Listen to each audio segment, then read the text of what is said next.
Oui, nous saluons nous aussi les objectifs affichés dans cette délibération, notamment de lutte contre les coupes rases et de développement du bois d'œuvre local pour réduire les importations, et nous allons voter cette délibération.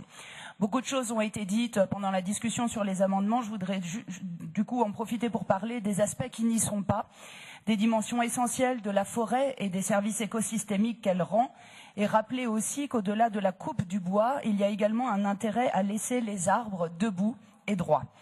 Nous avons bien compris qu'il s'agissait d'une délibération sur la filière économique, mais quand bien même on ne se situerait que de ce point de vue économique. Tout d'abord, le changement climatique, qui est absent du texte, va pourtant impacter cette économie. Avec l'augmentation des températures, les arbres croissent davantage, c'est vrai, c'est le cas de l'épicéa dans les Alpes du Nord et en Auvergne, mais ils se retrouvent également confrontés à des attaques parasitaires, à des risques d'incendie et de tempêtes toujours plus nombreux. L'Académie des sciences de France s'apprête d'ailleurs à adresser au gouvernement un rapport qui suggère de revoir les politiques forestières à l'aune de ce changement climatique.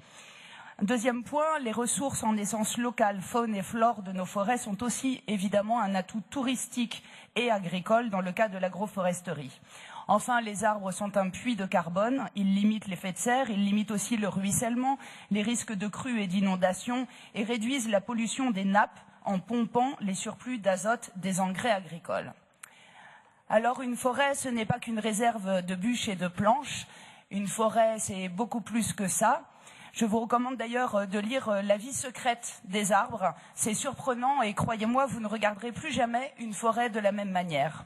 Et puis souvenons-nous aussi qu'il n'y a pas si longtemps, dans notre région, la forêt fut aussi un maquis. Et parce qu'on a tous besoin en ce moment d'un peu de poésie, je voudrais conclure avec Armand Gatti, réalisateur du film « Nous étions tous des noms d'arbres ».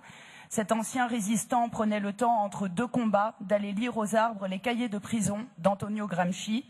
Il raconte: nous avions creusé un trou, il fallait l'habiter, le rendre stratégique. Et pour ça, les arbres qui sont avec les hommes les deux choses verticales dans le monde pouvaient nous aider. Alors n'oublions pas aussi cette verticalité des arbres. Merci.